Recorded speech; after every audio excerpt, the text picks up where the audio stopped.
Hi, we're going to take a look at Progress Tracker, an AI for AP program that I put together.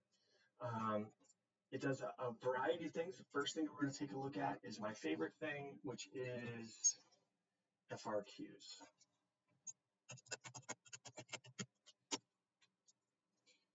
So within the system, there's opportunities for students to work on vocabulary, writing, FRQs, pre-response questions, and standards-based questions.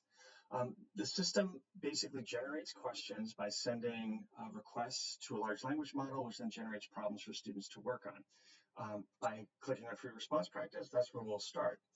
And if we wanted to get a sense, this is a list of where this student has worked on with free response questions in the past. We're going to generate a new free response question. We're going to go into Unit 3, which is on geometry. And we're going to choose it's on trigonometry. And we're going to pick a graph, and we're going to start our FRQ now. So it takes a few minutes for it to load up. One of the things that's nice is that the program gives a context. In this case, it's a sound wave.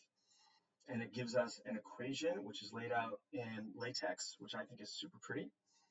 The graph is rendered with Desmos, which I think is familiar to most students. And in this case, we can adjust it a little bit. I'm scrolling in and out with my mouse just so that we can see the graph a little more clearly. At the bottom are the guiding questions.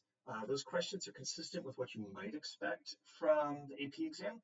And what's cool is that every time you run it, the questions are different, the equations are different, the graphs are different, and you never run out of things to work on. And it's risk-free. So as students work on it and develop their skills, they'll get specific feedback, and I'll show you what that looks like. So what I'm going to do is I'm going to take a quick break. I'm going to respond to the question. Then I'm going to take a photo of my work.